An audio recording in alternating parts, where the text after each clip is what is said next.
আমরা বাংলাদেশের সংস্কার চাই এবং বর্তমান সরকারকে এই সংস্কার অবশ্যই অবশ্যই বাস্তবায়ন করতে হবে।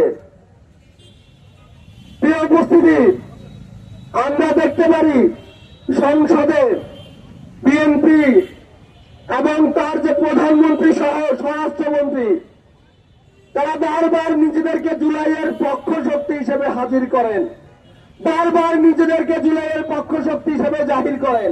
কিন্তু আমরা দেখতে পাই তাদেরই পাশে বসে থাকা সংসদ সদস্য ফজলু এবং নীলুফার মনিরা টকশোতে বসে এই জুলাইকে মেটিকুলাস ডিজাইন কিংবা হচ্ছে ষড়যন্ত্র হিসেবে আখ্যা দেয়। আমরা দেখতে পারি এই ফজলু তিনি টকশোতে বসে মিডিয়ার সামনে বলেন যে জুলাই নাকি রাজাকারদের দ্বারা সংগঠিত হয়েছিল।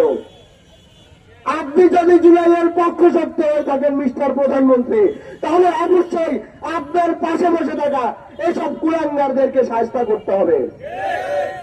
আমরা দেখতে পেয়েছি পাবনার খুনি আবু সাইদ খান, যে আবু সাইদ খান ছাত্র জনতার উপর গুলি চালিয়েছিল, সেই আবু সাইদ খানকে বাঁচানোর জন্য বিএনপির শিমুল বিশ্বাস সহ অন্যান্য নেতারা সবাই উঠে পড়ে লেগেছে। তার বিরুদ্ধে কথা বলায় বিএনপি, স্থানীয় বিএনপি নাকি এনসিপি কে নিষিদ্ধ ঘোষণা করেছে পাবনাতে। আমরা বিএনপিকে বলে দিতে চাই, গত 16 বছর তোমাদের অবস্থা কি ছিল আমরা দেখেছি। তোমরা এত বড় হবি হয়ে যাও নাই যে তোমরা এনসিপিকে বিপ্লবীদেরকে পাবনার মাটিতে নিষিদ্ধ করতে পারবা। আমরা বিএনপিকে এবং বর্তমান সরকারকে স্পষ্ট ভাষায় বলে দিতে চাই, এখানে কোনো দ্বিচারিতা চলবে না।